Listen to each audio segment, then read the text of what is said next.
Hello everyone, welcome to Okul, India के सबसे affordable learning platform में आप सभी लोगों का स्वागत है।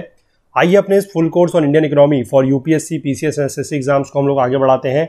और हमने जो टॉपिक पिछले लेक्चर में जो टॉपिक स्टार्ट किया था वो है नेशनल इनकम अकाउंटिंग। और लेकिन नेशनल इनकम अकाउंटिंग में हम लोग जो अकाउंटिंग टर्म्स होते हैं जैसे कि जीडीपी वगैरह, उनको समझने से पहले हम उनसे रिलेटेड या उनके लिए जो टर्म्स समझने ज़रूरी हैं उनकी बात कर रहे हैं। जैसे कि हमने पिछले पार्ट में स्टार्ट किया, हमने समझा कि गुड्स क्या होता है, कितने टाइप्स के गुड्स होते हैं, फाइनल गुड्स क्या होता है, इंटरमीडिएट गुड्स क्या होता है, फाइनल गुड्स के भी क्या क्या टाइप्स होते हैं, जैसे कैपिटल गुड्स है, कंज्यूमर गुड्स है, कंज्यूमर ड्यूरेबल्स क्या होता है। और उसके बाद हमने ये समझा कि डबल अकाउंटिंग के सिस्टम से बचने के लिए हम सिर्फ और सिर्फ जो है वो जो मेजर करते हैं वो सिर्फ क्या करते हैं, फाइनल गुड्स को। ठीक है, तो आज इसी सीरीज में हम लोग आगे बढ़ेंगे, थोड़ा सा कंसेप्ट हम कुछ और देखेंगे और उसके बाद फिर हम अगले लेक्चर से जो है अपना अकाउंटिंग का जो पार्ट है कि किस तरीके से इनकम अकाउंट की जाती है, उसके क्या क्या मेथड्स है, उसके बारे में बात स्टार्ट करेंगे। ठीक है, तो जो लोग इस कोर्स को फॉलो कर रहे हैं, जिनको ये वीडियो सीरीज पसंद आ रही है, उन लोगों से मैं फिर से रिक्वेस्ट करूंगा कि आप लोग इसको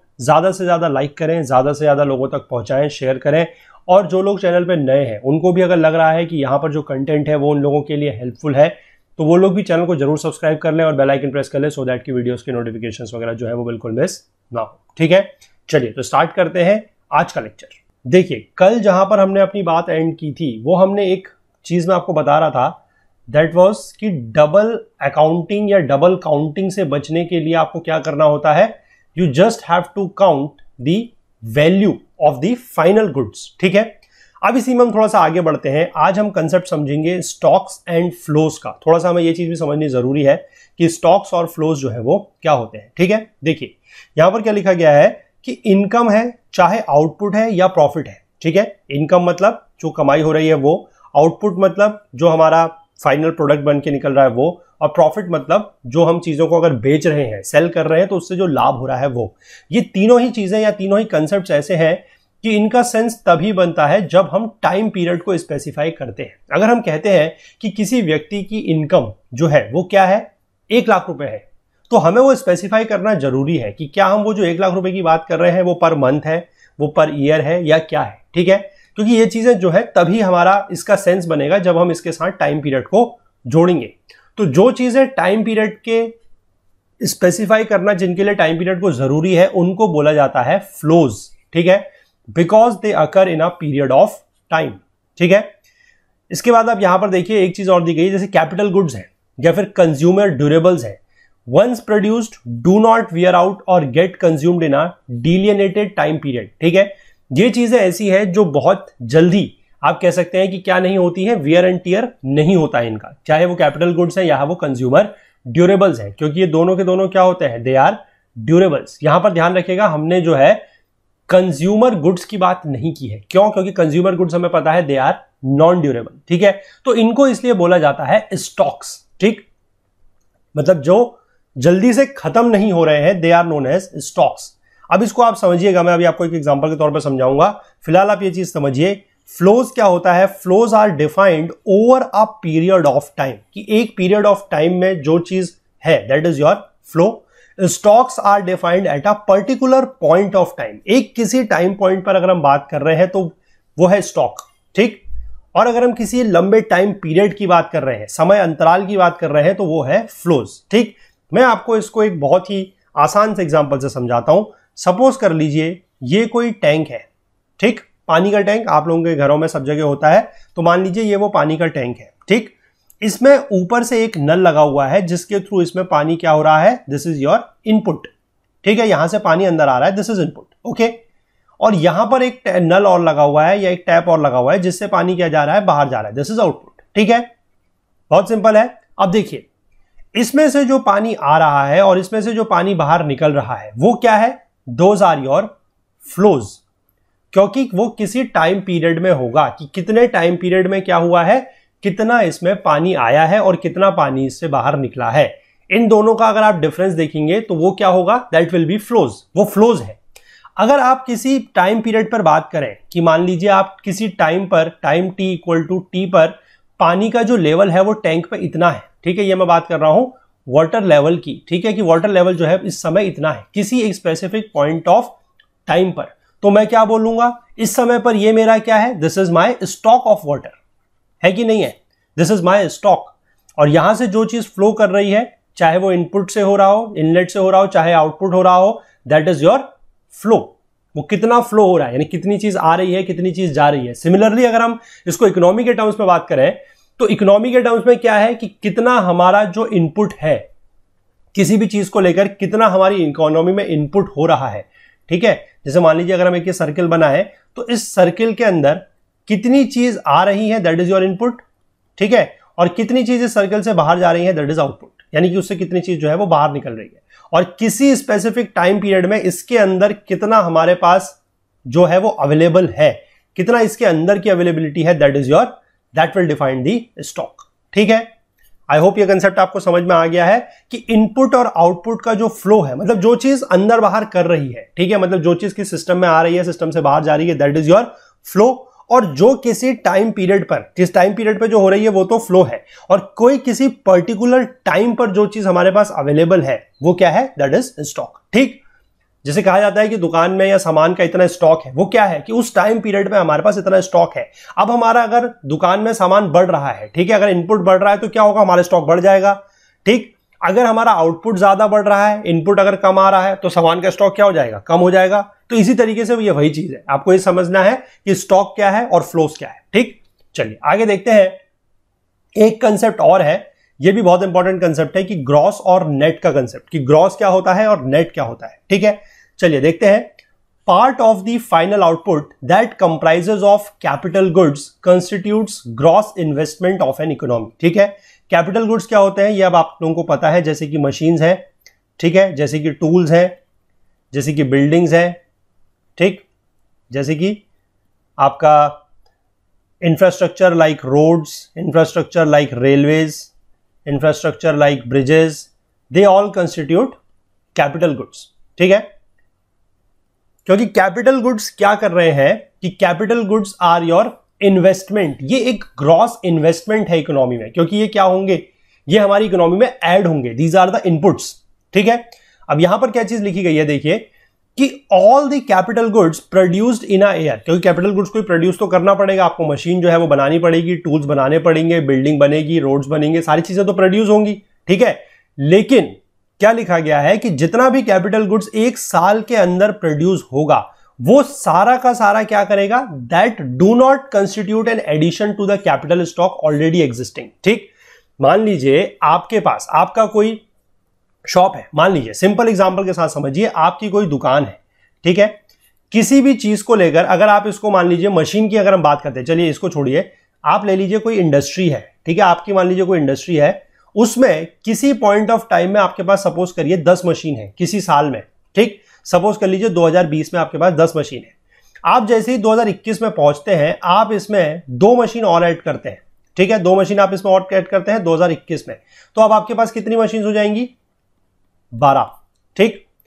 ये तो मशीन्स की बात है, लेकिन अगर मैं इसको बात करूं इन टर्म्स ऑफ मॉनिटरी, अगर मैं मॉनिटरी टर्म्स में बात करता हूं, अगर आप इसको मशीन्स के टर्म पे देख रहे हैं तो ठीक है, 2 मशीन, 10 मशीन, 12 मशीन, ठीक।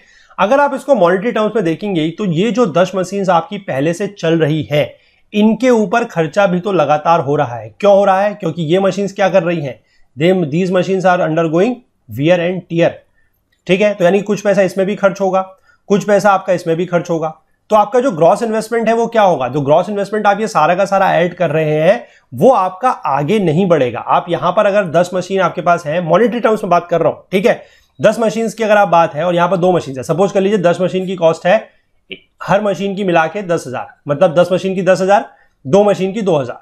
तो अगर आप इसको मॉनिटरी टर्म्स में आगे बढ़ाएंगे तो यहां पर आप मशीन के तौर पर तो 12 मशीन है, पर आप पैसे के टर्म्स में अगर बात करेंगे, मॉनिटरी टर्म्स में बात करेंगे तो 12,000 की आप वैल्यू आगे लेके नहीं आएंगे, क्योंकि इन मशीन्स की जो कॉस्ट है 10,000 वो धीमे धीमे डेप्रिशिएट कर रही है, ठीक है।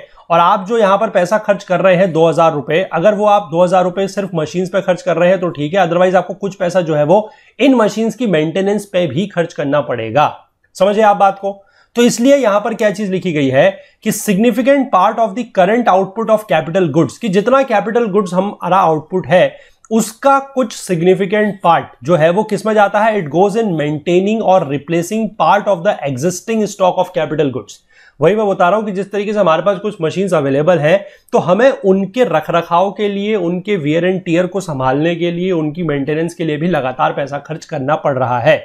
तो इससे आप कह सकते हैं कि अगर मेरी इकोनॉमी में अगर किसी समय 10,000 रुपए का स्टॉक है, कैपिटल स्टॉक है, और मैं 2,000 रुपए अगर ऐड कर रहा हूं, ठीक है, हर साल या एक साल की बात में अगर ले लूं, मैं 2,000 रुपए अगर ऐड कर रहा हूं, तो वो 2,000 रुपए मेरा नेट ऐड नहीं होगा, क्योंकि उस 2,000 में से मान लीजिए कि 500 रुपए तो मेरा मेंटेनेंस में जाएगा इनके लिए, क्योंकि ये कैपिटल स्टॉक जैसे मैंने आपको बताया मशीन्स है, ठीक है, मशीन्स में क्या होगा, मशीन्स में वेयर टियर होना ही है, बिल्डिंग है तो बिल्डिंग की मेंटेनेंस के लिए भी आपको पैसा लगेगा, रोड्स है, रेलवेज है, ब्रिजेस है, हर तरीके के कैपिटल गुड्स के लिए आपको कुछ ना कुछ मेंटेनेंस चार्ज जो है वो हर साल खर्च करना पड़ेगा ही पड़ेगा। तो इसलिए आप जितना भी इकोनॉमी में ऐड कर रहे हैं हर साल, वो ओवरऑल आपका जो इकोनॉमी है उसमें नहीं बढ़ेगा, क्योंकि कुछ पार्ट जो है आपका जो एग्जिस्टिंग कैपिटल स्टॉक है, जो एग्जिस्टिंग कैपिटल गुड्स है, उसकी मेंटेनेंस में भी जाएगा। ठीक है, यही चीज यहां पर लिखी गई है।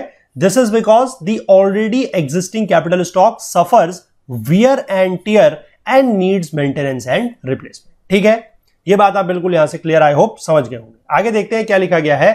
A part of the capital goods produced this year goes for replacement of the existing capital goods and is not an addition to the stock of capital goods already existing, and its value needs to be subtracted from gross investment for arriving at a measure of net investment। ठीक है, कि मान लीजिए, मैं फिर से example के तौर पे कह रहा हूं कि जैसे मान लीजिए आपकी इकोनॉमी जो है वो 10,000 रुपए की है, किसी समय पे आप 2,000 रुपए इस पे और खर्च कर रहे हैं, लेकिन वो 2,000 और 10,000, क्या आपने नेट जो खर्चा है वो 10,000 का किया, सॉरी 2,000 का किया है? नहीं, क्योंकि इस 2,000 में से आपने 500 रुपए तो ये यहां पर जो एग्जिस्ट कर रहे थे उनकी मेंटेनेंस में ही दिया है। तो आपने नेट जो एडिशन किया है, अब आपकी क्योंकि इकोनॉमी कितनी हो जाएगी, यहां पर आपकी इकोनॉमी 10,000 थी, आपने भले ही 2,000 रुपए यहां पर ऐड किया है, लेकिन आपकी इकोनॉमी की वर्थ कितनी हो गई है? अब यहां पर आपकी इकोनॉमी की वर्थ 12,000 होगी या 11,500 होगी? 11,500 होगी। क्यों? क्योंकि ये 500 रुपए तो आपने यहां की मेंटेनेंस में लगाए हैं ना, अगर आप ये नहीं लगाएंगे तो ये चीज तो वैसे भी बर्बाद हो रही है, समझ रहे हैं ना। ये 10,000 रुपए जो है ये आपका 10,000 ही नहीं बना रहेगा, ये 10,000 की वैल्यू धीमे धीमे कम होती जाएगी। जैसे मशीन है, आपने कोई मशीन अगर आज खरीदी है मान लीजिए 1,000 रुपए की, ठीक, अब वो मशीन धीमे धीमे क्या होगी, उसकी क्वालिटी गिरेगी। क्वालिटी गिरेगी मतलब उसकी जो फंक्शनैलिटी है वो गिरेगी, वो उसके वियर एंड टियर होगा, और वो मशीन का रेट जो है धीमे धीमे करके डेप्रिशिएट करेगा। तो उसको अगर आप लंबे समय तक चलाना चाहते हैं तो उसके लिए आपको उस पर रेगुलरली जो है मेंटेनेंस खर्च करना पड़ेगा। आपको उसकी ऑयलिंग करनी पड़ेगी, कुछ पार्ट्स अगर डैमेज होते हैं कुछ पार्ट्स की रिपेयर करनी पड़ेगी, वो चीज आपको हमेशा करते रहनी पड़ेगी। तो आप ये समझ जाइए कि जितना भी आप इकोनॉमी में ऐड कर रहे हैं, आप जितना भी इकोनॉमी में ऐड कर रहे हैं, वो ओवरऑल आपका इकोनॉमी में शो या रिफ्लेक्ट नहीं होगा। वो ग्रॉस वैल्यू है, वो नेट वैल्यू नहीं है। ग्रॉस वैल्यू आप समझ गए। ग्रॉस वैल्यू का मतलब यह है जो आप अपनी तरफ से ऐड कर रहे हैं, जिसको आप मान के चल रहे हैं कि मैंने अगर 2,000 रुपए ऐड किया तो वो ग्रॉस है, और आप ये मान के चल रहे हैं कि वो 2,000 रुपए जो मेरे ग्रॉस है वही मेरे नेट बनेंगे। लेकिन ऐसा नहीं है, क्योंकि कहीं ना कहीं बीच में कुछ ना कुछ डेप्रिसिएशन का पार्ट आएगा जो आपके एग्जिस्टिंग स्टॉक है उसको खर्च करने के लिए। अगर आपका कोई नया एंटरप्रेन्योरशिप है, कोई आपकी नई एंटरप्राइज है, आप वहां पर अगर चीजें एस्टैब्लिश कर रहे हैं, कैपिटल गुड्स अगर आप वहां पर एस्टैब्लिश कर रहे हैं, आपने कोई नया फर्म बनाया है, आपने कोई नई बिल्डिंग खरीदी है ऑफिस स्पेस के लिए या इंडस्ट्रियल स्पेस के लिए, वहां पर आप मशीन्स ऐड कर रहे हैं, आपने मान लीजिए 1 करोड़ रुपए का इन्वेस्टमेंट कर दिया, तो पहले साल तो वो पूरा का पूरा वहां पर ऐड होगा। क्यों? क्योंकि वहां पर डेप्रिसिएशन नहीं है, वहां पर आपका स्टार्टिंग है। लेकिन जैसे जैसे आप साल दर साल आगे बढ़ेंगे, आप मान लीजिए 1 करोड़ रुपए से आपने स्टार्ट किया, अगले साल आपने 10 लाख रुपए इसमें और ऐड करें, लेकिन अब वो 10 लाख रुपए जो आप ऐड करेंगे वो पूरा का पूरा आपकी जो इंडस्ट्री की इकोनॉमी है, ठीक है, या उसका जो कैपिटल गुड्स की जो स्टॉक है, जो कैपिटल स्टॉक है, उसमें पूरा ऐड नहीं होगा। वो 10 लाख रुपए में से आपका मान लीजिए 1 लाख रुपए तो जो पिछला आपने चीजें बनाई हैं या जो पिछली चीजें आपने इंस्टॉल की हैं, चाहे वो बिल्डिंग है, चाहे वो मशीन्स है, चाहे कुछ भी है और किसी तरीके का इंफ्रास्ट्रक्चर है, वहां के लिए आपको वो पैसा रखना पड़ेगा, या वहां पर वो पैसे का पार्ट जो है, आप जो 10 लाख रुपए इन्वेस्ट कर रहे हैं इस साल, उसमें से 1 लाख रुपए वहां पर जाएगा। ठीक है, तो आई होप ये चीज आप बड़े अच्छे से समझ गए हैं कि ग्रॉस और नेट जो है वो अलग अलग है। तो इसीलिए this deletion which is made from the value of gross investment in order to accommodate regular wear and tear of capital is called as depreciation. तो मैंने क्या वैल्यू डिलीट करी? जो मैंने 2,000 रुपए डाले वो तो मेरा ग्रॉस है, उसमें से मैंने ये 500 रुपए डिलीट करी, और ये जो 1,500 रुपए मेरे पास आए, ठीक है, वही मेरे क्या है, दैट इज माई नेट। ठीक है, आई होप आप ग्रॉस और नेट का जो कंसेप्ट है वो बहुत अच्छे से समझ गए होंगे, क्योंकि आगे जाके हम लोग इसी पे बात करेंगे। Gross domestic product, net domestic product, ठीक है, ये चीजों की बात जो है वो आगे जाके होंगी। Gross national product, net national product, तो ये ग्रॉस और नेट वर्ड जो है ये आपको इकोनॉमी में समझने बहुत अच्छे से जरूरी है, ठीक है। इसमें यहां पर ये लिखा गया है कि new addition of capital stock in an economy is measured by net investment और न्यू कैपिटल फॉर्मेशन। ये आप ध्यान रखिएगा हमेशा कि कितना कैपिटल स्टॉक हमारा ऐड हुआ है उसको हम किससे मेजर करते हैं, नेट से, ना कि ग्रॉस से, क्योंकि ग्रॉस से हमें मतलब नहीं है।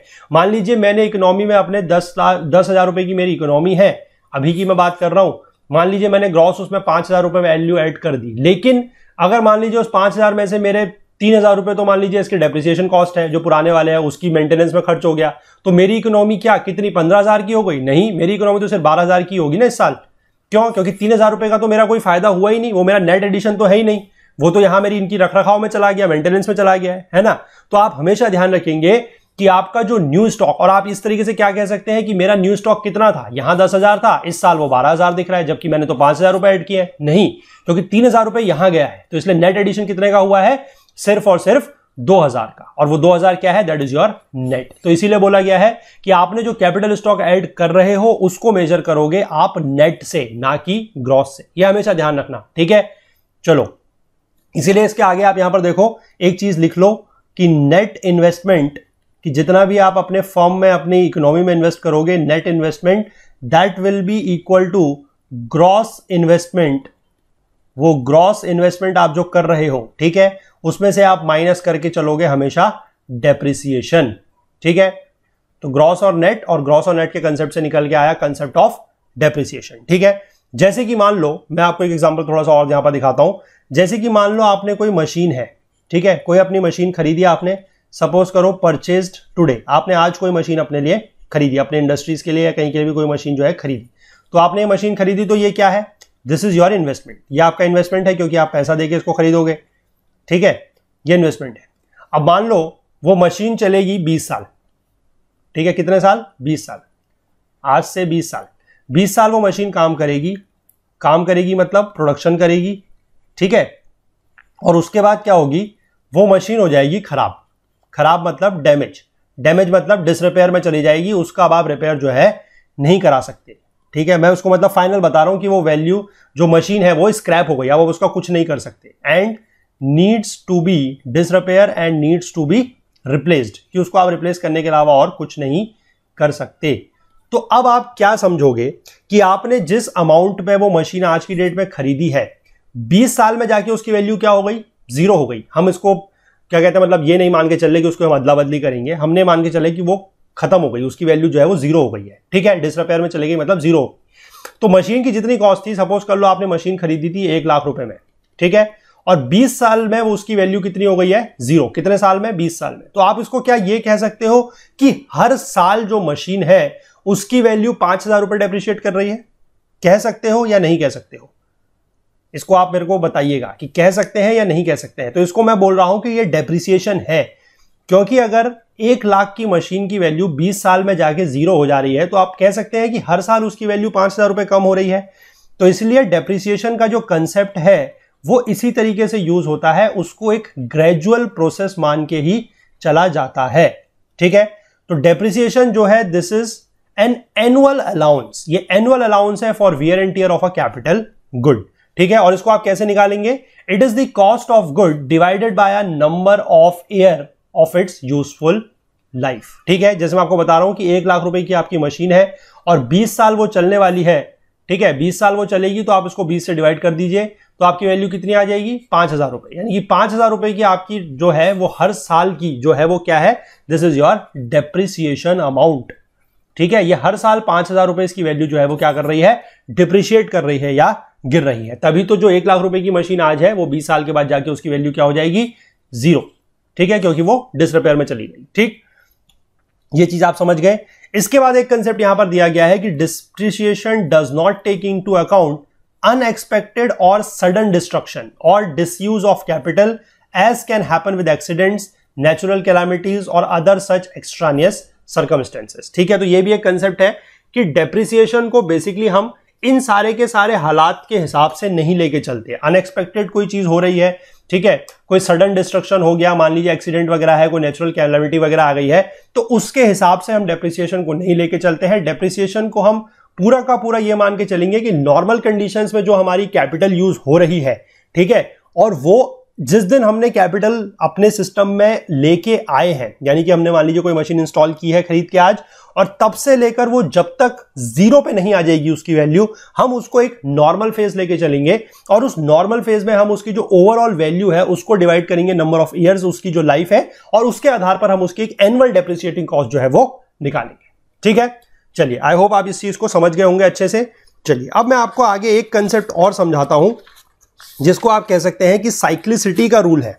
ठीक है, वो क्या है, चलिए देखते हैं। देखिए, हमने आपको कल भी एक बात बताई थी कि फाइनल गुड्स जो हमारे बन रहे हैं, ठीक है, क्या बन रहे हैं, फाइनल गुड्स। आई होप आपको चीजें याद होंगी कि फाइनल गुड्स में दो प्रकार के गुड्स होते हैं।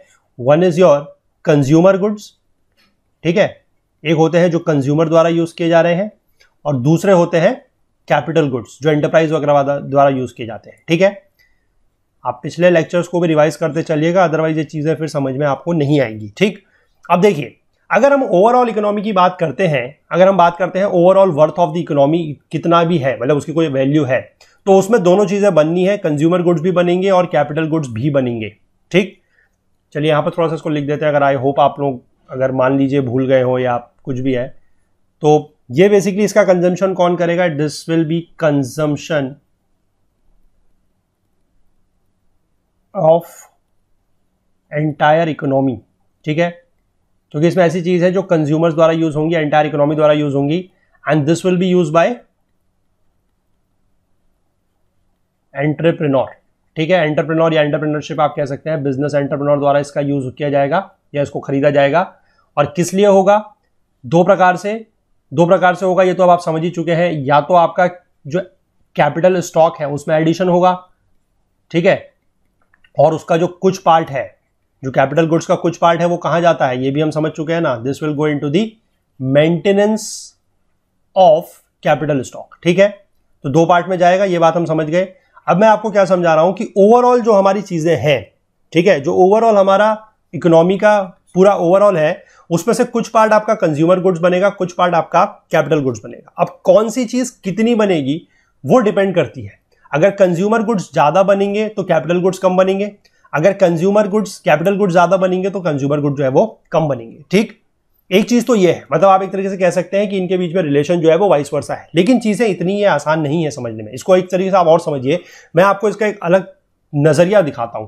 आप उसको कह सकते हैं द सेल्फ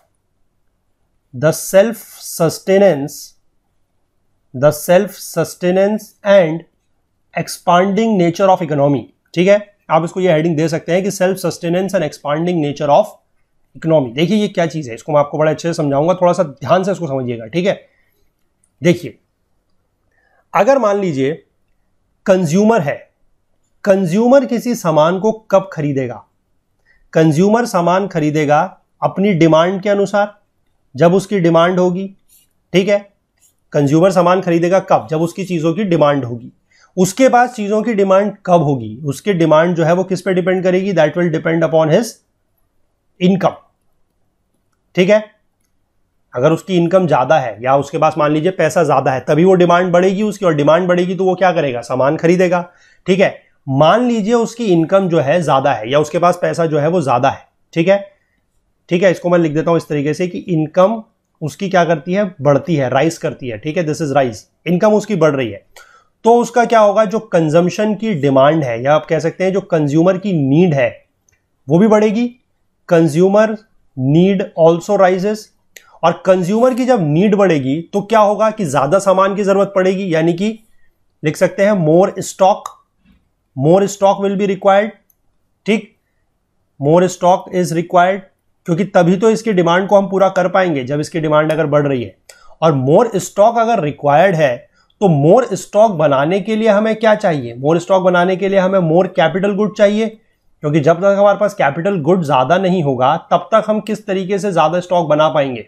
ठीक है, तो कैपिटल गुड अगर हम ज्यादा बनाएंगे, अब कैपिटल गुड अगर हम ज्यादा बनाएंगे तो उसके लिए हमें क्या है, कि हमें स्टॉक ज्यादा के लिए कैपिटल गुड ज्यादा चाहिए, यानी कि मशीन्स भी ज्यादा चाहिए, हमें लोगों से काम भी ज्यादा करवाना पड़ेगा, ठीक है। हम मोर पीपल को इन्वॉल्व करेंगे, ज्यादा लोगों को इन्वॉल्व करेंगे तो क्या होगा, हम लोगों को इनकम ज्यादा देंगे, ठीक। तो यानी कि यहां से क्या हो गया, फिर से लोगों की इनकम जो है वो बढ़ गई, और जैसे ही लोगों की इनकम बढ़ गई हम वापस से आप देख सकते हैं कि फिर से इसी फेज पे आ जाएंगे कि लोगों की इनकम बढ़ेगी तो लोगों की जो कंज्यूमर नीड है वो बढ़ेगी, कंज्यूमर नीड बढ़ेगी तो हमें ज्यादा स्टॉक की जरूरत पड़ेगी, ज्यादा स्टॉक की जरूरत पड़ेगी तो हम ज्यादा कैपिटल गुड्स बनाएंगे, ज्यादा कैपिटल गुड्स बनाने में हम ज्यादा सामान का यूज करेंगे, ज्यादा लोगों को इनकम देंगे, और लोगों की इनकम अगर हम ज्यादा होगी तो उनकी फिर से जो है वो डिमांड बढ़ जाएगी। तो आप ये कह सकते हैं किसी तरीके से कि ये एक तरीके से साइक्लिसिटी है, ठीक है। और जैसे जैसे लोगों की अगर डिमांड बढ़ती जाएगी तो एक तरीके से ये पूरा का पूरा क्या है, एक सेल्फ सस्टेनेंस तो है ही है। यहां पर क्या चीज है, जो कंज्यूमर की डिमांड है, कंज्यूमर की डिमांड एक तरीके से क्या है, this is your consumption demand, ठीक है। ये कंजम्पशन डिमांड है, ठीक है। इसको थोड़ा सा मैं इस कलर से लिखता हूं, ये क्या है, this is your consumption demand, ठीक है। ये कंजम्पशन डिमांड है, और कंजम्पशन डिमांड के साथ साथ जो हमारा ये इन्वेस्टमेंट गुड है, क्योंकि कैपिटल गुड्स हमें पता है क्या होते हैं, these are your investment goods, ठीक है। तो यानी कि अगर हमारा जो कैपिटल डिमांड बढ़ रही है या कंजम्पशन डिमांड बढ़ रही है, उसकी वजह से हमारी इन्वेस्टमेंट डिमांड भी बढ़ेगी, ठीक है। तो यानी कि अगर आपको ज्यादा कंज्यूमर डिमांड है तो आपको ज्यादा सामान बनाना पड़ेगा, ज्यादा कैपिटल गुड की जरूरत पड़ेगी, और इनकम भी लोगों की ज्यादा होगी, तो उससे क्या है कि फिर से डिमांड ज्यादा बढ़ेगी। तो इस तरीके से ये पूरी की पूरी साइकिल चलती रहेगी, पहली चीज तो ये है। और दूसरी चीज ये है कि अगर आप इसको यहां से देखें कि मान लीजिए आपके पास कैपिटल गुड जो है वो ज्यादा है, ठीक। अगर आप किसी साल आपके पास कैपिटल गुड ज्यादा है तो आप क्या करेंगे, उससे ज्यादा सामान बनाएंगे। मैंने आपको इसको दो नजरिए से दिखा रहा हूं। पहली चीज तो मैंने आपको इसको दिखाई कंज्यूमर एंड से स्टार्ट करते हुए कि अगर कंज्यूमर की इनकम ज्यादा है तो उसकी ज्यादा डिमांड है, स्टॉक ज्यादा चाहिए, कैपिटल गुड ज्यादा बनेगा, लोगों को इनकम ज्यादा मिलेगी, तो पूरा का पूरा सर्कल ही इस तरीके से चलेगा, ठीक। मैं इसको अगर आपको दूसरे नजरिए से समझाऊं कि मान लीजिए आपके पास कैपिटल गुड ज्यादा है, किसी ईयर से आप स्टार्ट कर रहे हैं, आपके पास जो कैपिटल गुड्स है वो क्या है, कैपिटल गुड्स ज्यादा है, ठीक। कैपिटल गुड्स ज्यादा है तो आप क्या कर रहे हैं कि ज्यादा कैपिटल गुड्स बना रहे हैं, लोगों को इनकम ज्यादा दे रहे हैं, लोगों को इनकम आप ज्यादा दे रहे हैं, तो इससे क्या हो रही है कि जो लोगों की डिमांड है वो क्या हो रही है, वो भी बढ़ रही है। लोगों की डिमांड ज्यादा बढ़ रही है तो आपको क्या चाहिए, आपको स्टॉक फिर से ज्यादा चाहिए, हायर स्टॉक रिक्वायर्ड या मोर स्टॉक इज रिक्वायर्ड, ठीक है। और ज्यादा स्टॉक बनाने के लिए आपको फिर से क्या चाहिए, ज्यादा कैपिटल गुड, ठीक है। तो यहां से अगर आप स्टार्ट करेंगे तब भी आप इसी तरीके से यहां पर पहुंचेंगे। तो आप कह सकते हैं कि अगर आपको किसी साल में, ठीक है, मान लीजिए आप 2020 में हैं, 2020 में आपके पास कैपिटल गुड कुछ है, उससे आप कुछ सामान बना रहे हैं, अगले साल लोगों की डिमांड ज्यादा बढ़ जाती है तो आपको अपनी कैपिटल गुड क्या करनी पड़ेगी, you have to increase that capital good, ठीक है।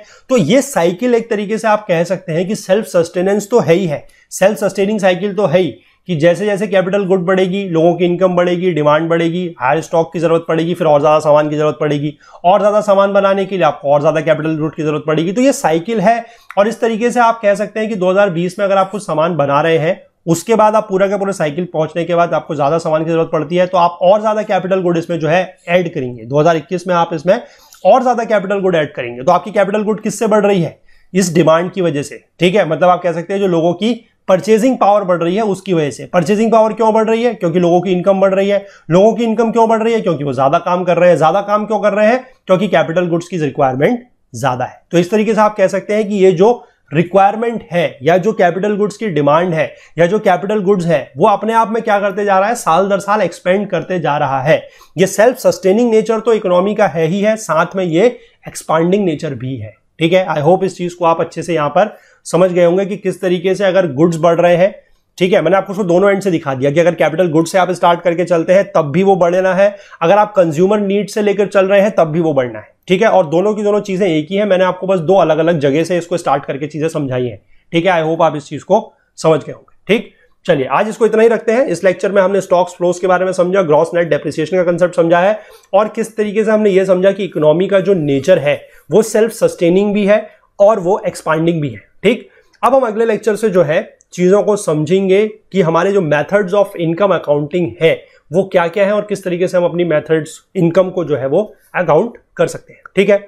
चलिए, तो अगर आपको ये लेक्चर पसंद आया है तो प्लीज लाइक जरूर कीजिए, ज्यादा से ज्यादा शेयर कीजिए ताकि लोगों को पता लगे किस तरीके की चीजें जो है वो यहाँ पर चल रही हैं।